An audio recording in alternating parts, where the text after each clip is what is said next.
Désiré Loul pour vous servir. Bienvenue sur le premier numéro de Franc Parler, votre émission qui est diffusée sur Internet via le site cieauxouverts.fr. Franc Parler, c'est 3 rubriques. Micro-trottoir, c'est du vécu et l'instant du choix. Ces 3 rubriques vont toujours s'articuler autour d'un sujet. Et aujourd'hui, nous allons parler de Noël. Justement Noël, qu'est-ce que Noël représente pour vous? Y a-t-il, derrière cet événement planétaire, un message pour chacun d'entre nous? Nous allons parler avec notre invité, Hugo Pradier, pasteur principal du Centre chrétien Vie Nouvelle, une œuvre, un ministère qui fait partie de l'Église de Dieu en France. Avant de le retrouver, je vous laisse découvrir cet élément micro-trottoir réalisé par Jouan Mouba. Noël, pour moi, ça représente la fête, la bonne humeur, un repas en famille, plein de choses, des cadeaux. Alors pour moi, Noël, ça symbolise le rassemblement de ma famille devant un bon repas et ouvrir les cadeaux pour les plus jeunes, ma petite sœur. Ouais, mais pour nous, non, parce qu'il y en a qui croient, il y en a beaucoup qui croient. Donc après, c'est chacun, il pense comme il veut. Oui. Donc voilà. Donc vous n'y croyez pas? Non. Pour moi, c'est une fête particulièrement qui se passe avec la famille. Moi, je suis chrétienne. Donc évidemment, nous on va à l'église avant, et puis après on va manger quoi. Pour moi, Noël symbolise, comment vous dire déjà, ça symboliserait pour moi ne plus avoir cours déjà. Ça peut être triste comme ça, mais surtout ça symbolise le fait de pouvoir revoir sa famille, être libre de soi-même, et pouvoir aller voir sa famille, surtout quand on est étranger et qu'on pourra sortir de France. Surtout aussi que ça symbolisera une période où on pourra prendre du repos, revoir ce qu'on a fait durant toute l'année, puisqu'il y aura la Saint-Sylvestre le 31 aussi, et puis prendre de nouvelles résolutions pour la prochaine année. Retour sur notre plateau avec notre invité, le pasteur Hugo Pradier, du Centre chrétien Vie Nouvelle, situé à Moguio. Il nous vient d'Argentine, mais il est arrière-petit-fils de Français. Donc il est vraiment dans son élément. Bonsoir pasteur. Bonsoir Désiré. Donc pasteur, nous venons de voir cet élément micro-trottoir. Nous avons vu justement des jeunes qui s'exprimaient sur Noël. Et pour eux, Noël, c'est une fête qui leur permet de se retrouver en famille, de s'offrir des cadeaux. Mais au-delà de cet aspect festif, quelle est la signification véritable de Noël? Je voudrais dire que la famille est très importante. Je suis très content de voir comment Noël, c'est quelque chose qui pousse les gens et inspire les gens à se retrouver en famille. Mais c'est vrai que la signification de Noël pour nous, le nom vient de là, le terme Noël, nativité, naissance, c'est la naissance de Jésus. D'accord. Dans Noël, c'est la naissance de Jésus. Mais pour ceux qui nous regardent, qui ne le connaissent peut-être pas, qui est Jésus? Qu'est-ce qu'il a de particulier, lui? Ça, c'est la question centrale peut-être de l'histoire humaine. Et la réponse que nous donnerons à cette question peut avoir des conséquences éternelles. Et Jésus avait demandé à ses disciples, justement, il a dit, « Qui dit-on que je suis, moi, le Fils de l'homme ?» Ils répondirent, les uns disent que tu es Jean-Baptiste, les autres Élie, les autres Jérémie, ou l'un des prophètes. Et c'est là qu'il pose cette question à ses disciples, il dit, « Et vous, leur dit-il, qui dites-vous que je suis ?» Simon-Pierre répondit, « Tu es le Christ, le Fils du Dieu vivant. » C'est-à-dire que c'est Jésus.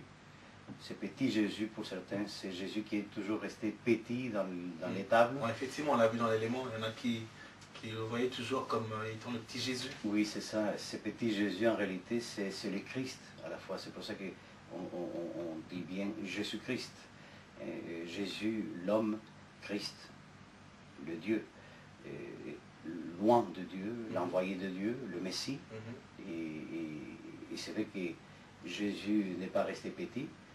Il a vécu une vie extraordinaire, sans péché. Il est né sans péché déjà. C'est l'unique être humain qui est né sans péché. C'est aussi quelqu'un qui a vécu, l'unique être humain qui a vécu une vie sans péché, sans fauter jamais devant le Seigneur et devant son Père. Et c'est par là qu'il a pu vraiment être le sacrifice parfait pour nos péchés. Et ça ne reste pas là, c'est qu'il est mort pour nous.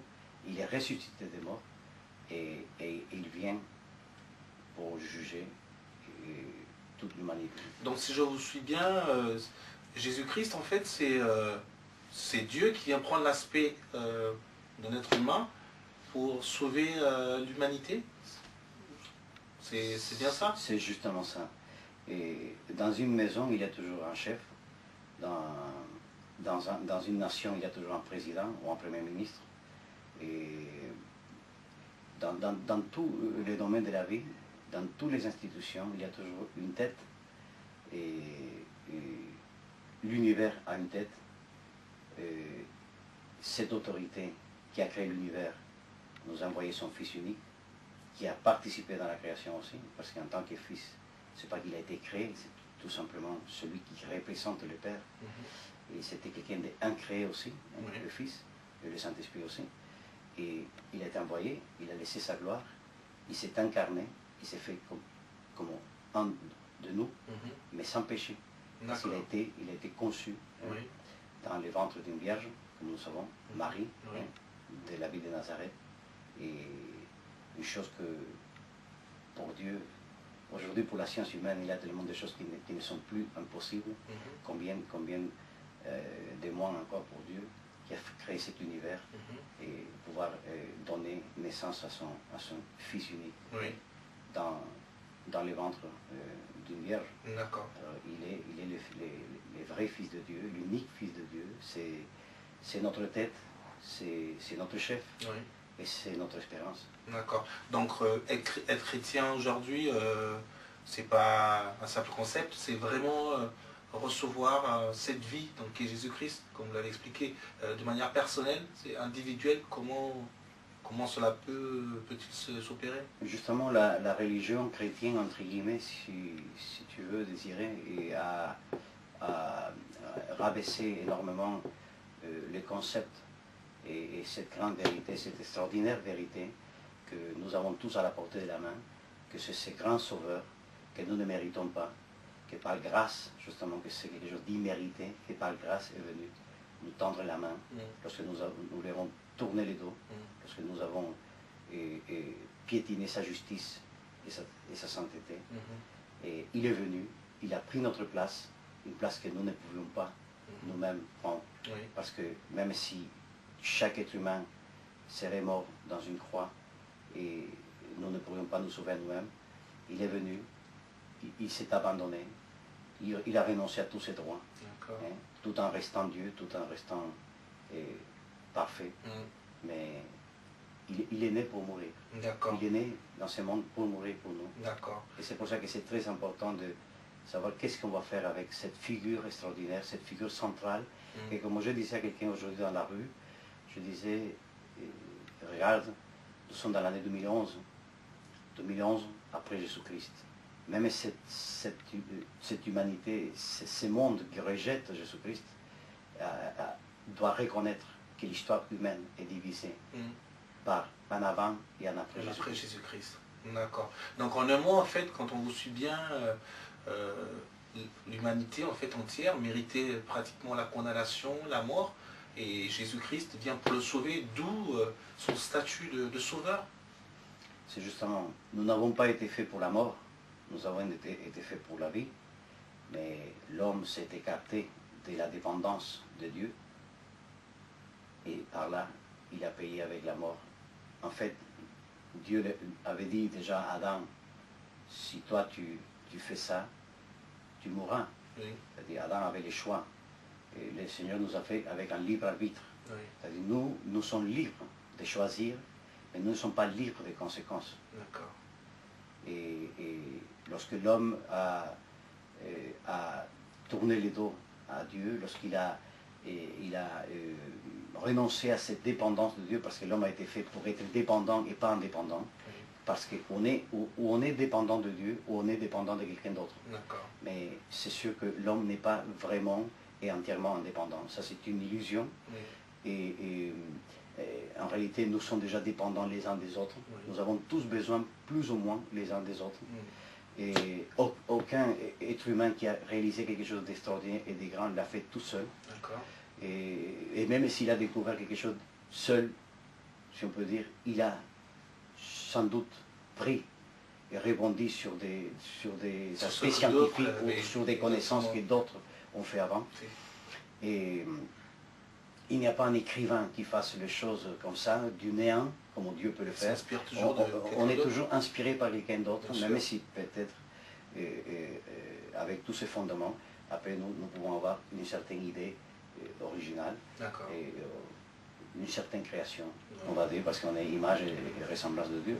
Mais je voudrais revenir, l'homme, une fois qu'il a laissé cette dépendance de Dieu, au lieu de vivre avec cette vie à jamais en lui, il a trouvé la mort. Les mots mort signifient séparation.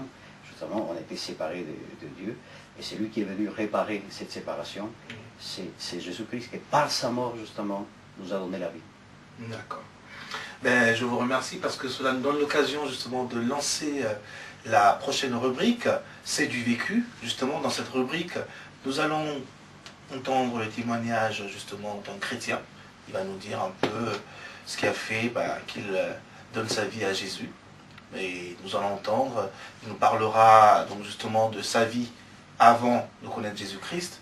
Il nous parlera de sa rencontre, justement, ce qui a déterminé justement ce nouveau départ dans sa vie. Et nous allons voir concrètement ce qui a changé dans sa vie. Et justement, c'est la prochaine rubrique, c'est du vécu, que je vous laisse découvrir avec notre invité, Diego Gros.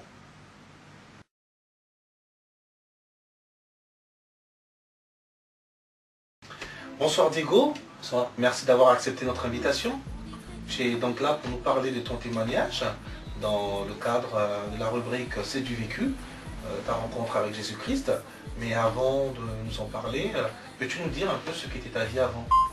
Oui, tout à fait. Je te remercie de me donner l'occasion de m'exprimer. Ma vie avant, c'était une vie où je ne connaissais pas Dieu. Donc j'ai été, la seule chose religieuse entre guillemets que j'ai pu vivre, c'était, je fais le catéchisme et j'ai fait ma communion, mais je n'ai jamais vraiment connu Dieu. Non, c'est le seul moment où j'ai pu entendre parler d'une religion. Et j'ai continué ma vie, j'ai continué donc à faire tout ce qu'un homme doit faire, quoi, hein. J'avais un bon boulot, j'étais en couple, j'ai eu 2 enfants, et ma vie allait très bien. Donc j'étais quelqu'un qui aimait sortir, qui aimait voilà, toutes les choses comme tout le monde, quoi, hein, des choses de la vie. Mais je ne me posais jamais la question sur Dieu, sur des questions existentielles, jamais ça m'avait traversé l'esprit. Je ne connaissais rien sur Dieu, je ne me posais même pas la question sur Dieu, je ne cherchais même pas d'ailleurs. Et j'étais donc en train de suivre le mouvement de la vie et j'étais satisfait comme ça, quelque part. J'étais satisfait parce que bon, j'avais un bon travail, donc j'étais en couple, j'avais 2 enfants, j'avais fait construire une maison, donc matériellement j'avais tout ce que quelqu'un peut désirer, quoi. Et c'est vrai que bon, j'étais bien comme ça et je n'avais aucune recherche spirituelle. Je voyais, bon, ça arrivait des fois, je voyais des films sur Jésus qui se passaient à la télé, tout ça, et moi ça me faisait pas poser plus de questions que ça. D'accord. Et je continuais comme ça toujours dans ma vie et j'étais bien, j'avais des amis, on sortait, voilà toutes les activités qu'on peut faire pour se procurer du plaisir. D'accord. Hein, mais tout en sachant quand même que je me rendais compte finalement que c'était du plaisir quand on consommait immédiatement. C'est vrai que c'était voilà, c'était du plaisir qui était là, instantané. Mais je me rendais compte que le lendemain, il y avait quand même quelque chose un manque, quelque chose qui allait pas, je ne savais pas quoi. Mais voilà quoi. Donc, avant de connaître Dieu, je ne connaissais absolument rien du Seigneur. Et c'est vrai que je n'étais pas en recherche de quête spirituelle. Voilà. Et donc en fait, ce qu'on peut retenir, c'est que pour toi, ta vie, elle était quasi parfaite sur le plan matériel, sur ce qu'on peut, tout être humain peut rechercher dans cette vie. Mais qu'est-ce qui a fait justement que tu rencontres Jésus-Christ, qu'il devienne ton maître, on va dire, ta conversion concrètement, comment elle est intervenue? Donc toujours dans cet état comme ça où on était bien en famille, Pour moi, la famille, c'était important, c'était quelque chose que j'avais établi. Pour moi, voilà, c'était pour la vie, quoi. Et là, malheureusement, il y a eu une séparation qui fait que, du coup, cette séparation, bon, ben, s'est produite, c'était inattendu pour moi. Et donc à ce moment-là, je suis passé par des épreuves vraiment terribles, quoi. Il y a eu un processus comme ça où j'étais entraîné vraiment dans des situations que je n'avais jamais expérimentées, c'est-à-dire presque une dépression. J'avais des épreuves que j'avais du mal à surmonter par rapport à cet échec dans le foyer. Et à ce moment-là, je me rappelle, j'étais vraiment au plus bas. Mais vraiment dans une... je me disais, mais qu'est-ce que je vais faire? Qu'est-ce qu'il y a? Ça ne sert à rien, tout ce que j'avais construit et tout, finalement, en un clin d'œil, il n'y a plus rien. Je me disais, mais c'est ça la vie? Bref, j'étais vraiment presque dans une dépression, quoi, où je me posais beaucoup de questions. Qu'est-ce que je vais devenir maintenant? Et à ce moment-là, il y a une personne qui est venue et qui m'a parlé de Jésus. Qui m'a parlé de Jésus, du plan du salut. Pour répondre à cette question, c'était mon frère. Ah, d'accord. Qui lui était en quête aussi, en quête de rechercher des choses spirituelles. Oui. Et donc il avait rencontré le Seigneur. Et lui, ben, à ce moment-là, venait me parler du Seigneur. Et moi je disais, bon ben, écoute, de toute façon, de l'état où je suis, j'ai rien à perdre. Donc j'ai accepté qu'il me prête une Bible. Et ça, ça a vraiment été le choix le plus important que j'ai fait dans ma vie. Parce qu'à ce moment-là, j'étais dans une situation où je pouvais choisir de recevoir donc ce plan de salut, de recevoir cette aide ou pas. Donc moi, j'étais dans une mesure où je pouvais choisir. Soit j'aurais pu m'endurcir, c'est-à-dire non, non, tout ça c'est pas pour moi, ça c'est pour ceux qui sont voilà, pour ceux qui sont faibles, comme je dis toujours. Après l'échec, voilà. J'aurais pu m'endurcir, mais je n'ai pas fait ce choix. J'ai choisi justement de connaître plus, puisque c'était mon frère, je savais qu'il me voulait du bien. Donc je dis bon, ben, je vais un peu plus méditer là-dessus, parce que j'étais complètement inculte, je ne savais rien sur les choses de Dieu. Et à ce moment-là, j'ai commencé vraiment à lire la parole de Dieu. Tous les jours, je lisais un petit peu, à partir des évangiles, comme on me l'avait conseillé. Et je voyais qu'il y avait quelque chose qui se passait en moi, je ne savais pas quoi, mais quelque chose de spécial, quelque chose qui me donnait une paix. D'accord. Et je ressentais ça, mais je ne pouvais pas l'expliquer. Et ensuite, suite à ça, je rencontrais des gens aussi, qui étaient donc chrétiens, que je n'avais jamais rencontré avant, jamais j'avais croisé un chrétien, je ne savais même pas, je ne connaissais rien sur les protestants, ni les catholiques, quoi que ce soit. Et j'ai rencontré vraiment des chrétiens qui ont commencé à me parler de leur foi, et ça commençait vraiment à m'interpeller. J'ai dit, tiens, il y a des gens qui sont chrétiens, il y a une communauté, moi je ne savais même pas qu'il y avait une Et là, communauté. vous avez pu échanger un peu vos différentes expériences. Voilà. Donc, on a commencé à parler de tout ça, et on commence à parler de ce que Dieu avait fait pour l'un, pour l'autre, des gens qui étaient dans ma situation aussi, donc qui m'encourageaient. Mais bon, le plus important, c'est qu'à un moment donné, quand je lisais la parole de Dieu, je me suis rendu compte que Dieu est saint, que Dieu est le péché, et moi je me suis senti un pécheur. Donc je me suis vu en arrière toutes ces années de vie que j'avais eues dans le péché. Je me suis dit, j'ai compris que j'étais un pécheur, j'ai compris qu'il fallait que je change. À partir de ce moment-là, j'ai dit à Dieu, écoute Seigneur, si vraiment tu es réel, si vraiment tu es celui qui dit qui est venu pour me sauver, si vraiment tu es celui qui dit, qui a pris, que par tes meurtrissures je suis restauré, parce que sa parole justement il disait qu'il était venu pour restaurer les cœurs brisés. Et moi à ce moment-là j'avais le cœur qui était vraiment brisé. Donc j'ai pris cette parole, je l'ai saisie, j'ai dit ben moi j'ai besoin de ça, j'ai besoin qu'on m'aide. Parce que ni les hommes, ni les psychologues ne pouvaient rien faire pour moi. Tu voulais vraiment que cette parole puisse avoir du sens dans ta vie. Mais c'est ça, moi je voulais m'approcher. Véritable et réel, quoi. Moi j'ai dit Seigneur, cette parole si vraiment tu es réel, toi tu as la capacité de me le faire puisque tu es Dieu. Parce que quand je lisais la parole de Dieu, pour lui rien n'est impossible. Donc moi je me suis accroché à cette parole. Et je me suis dit, toi seul peux m'aider Seigneur. Et à partir de ce moment-là, j'ai mis ma vie en règle, dans la mesure de ma capacité. Je savais que je faisais telle ou telle chose qui n'était pas agréable à Dieu. À partir de ce moment-là, j'ai commencé à couper toutes ces choses. Je suis allé voir les copains en leur disant, voilà, ben ça je ne veux plus le faire, ça moi et tout. Bon, ils n'ont pas compris. Je leur ai expliqué que voilà, bon, donc j'avais rencontré Dieu, que ma vie, il fallait qu'elle soit en règle par rapport à sa volonté. Bref, j'ai mis ma vie en règle et à partir de là, j'ai vu les portes s'ouvrir. À partir de là, ma vie a complètement changé. Et justement, concrètement, qu'est-ce qui a changé dans ta vie? Ce qui a changé dans ma vie, c'est énorme. Déjà, le Seigneur m'a donné déjà une nouvelle famille. Bon, j'ai 2 enfants donc de ma première union, qui sont grands. Le Seigneur m'a fait rencontrer ma nouvelle femme, avec qui j'ai eu 3 petits garçons. Et donc pour moi, ça c'est déjà une grande bénédiction parce que moi, étant donné que j'avais été vraiment désillusionné par rapport au couple et tout ça, et j'avais une grande déchirure à ce niveau-là, je ne croyais plus vraiment à la famille, quoi. Je ne croyais plus en ça. La vérité, c'est vrai que j'étais vraiment déçu. Et là, le Seigneur a restauré tout ça.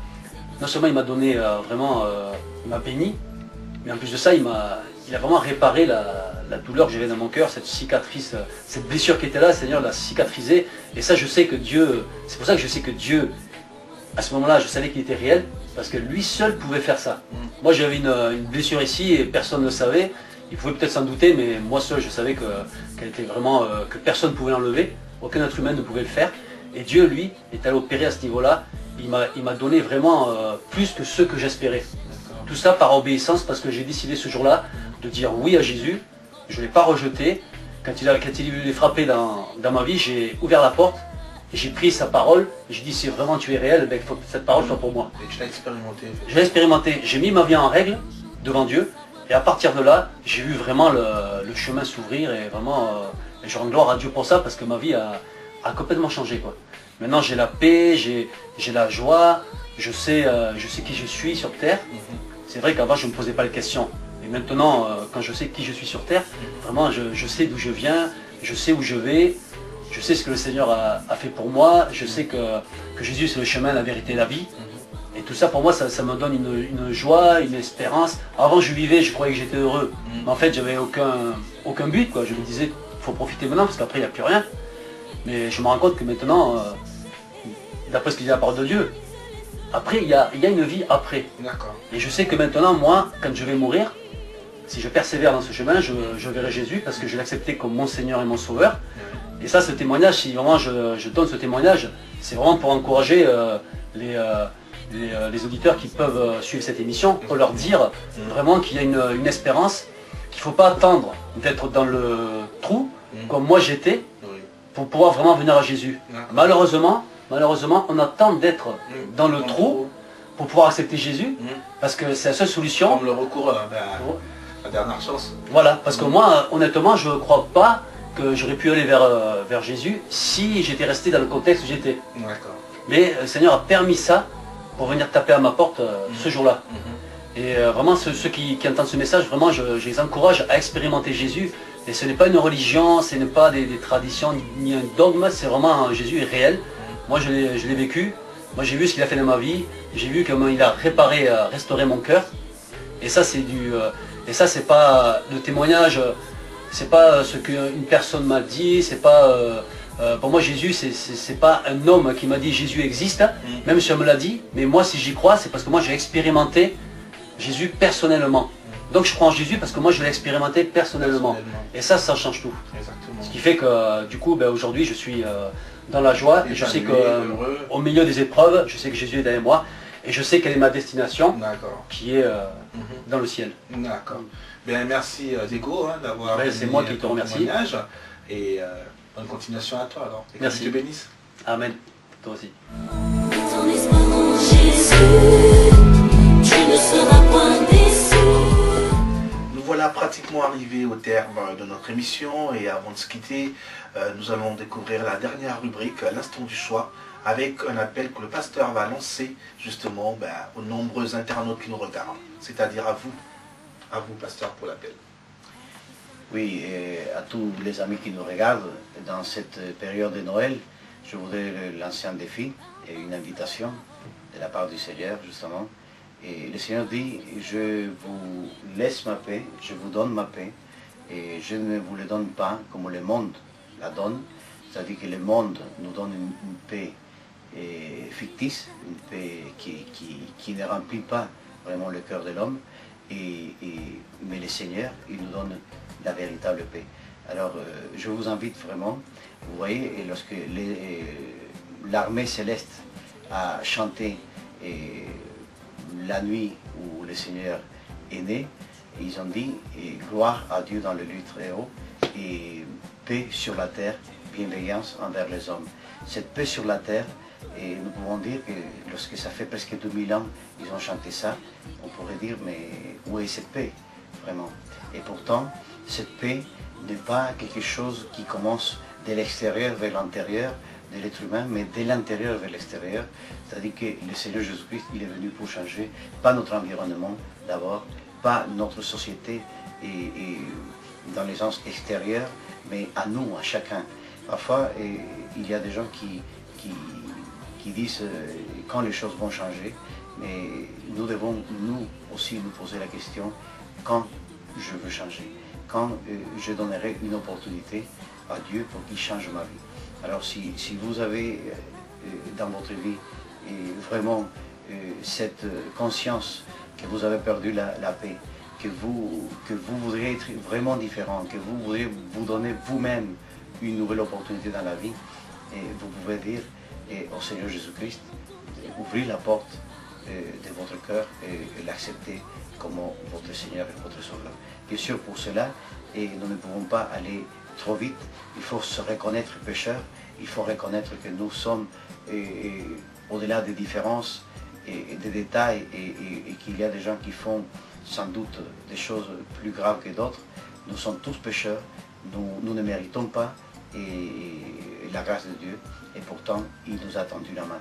Alors si vous êtes prêts, si vous reconnaissez que vous êtes pécheur, si vous comprenez que le péché, le salaire du péché c'est seulement la mort physique, la mort spirituelle séparée de Dieu, mais aussi la mort éternelle séparée de Dieu pour toute l'éternité.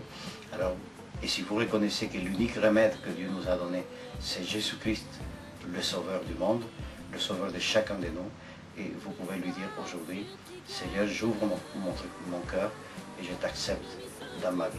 Alors si vous voulez faire cette prière, c'est très simple, mais si vous la faites de tout votre cœur, je vous assure que si vous persévérez, votre vie changera, et changera pour le bien.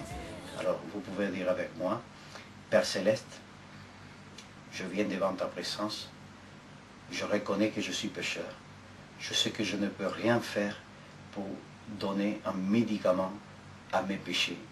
Je sais que je ne peux pas me donner à moi-même cette paix qui vient de toi, que le monde donne une paix, mais cette paix ne me suffit pas.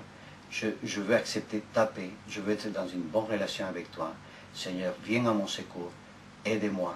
Je t'accepte comme mon Seigneur et mon Sauveur, comme le Seigneur de ma vie, comme le Sauveur de ma vie. Change-moi, fais de moi la personne que tu veux que je sois.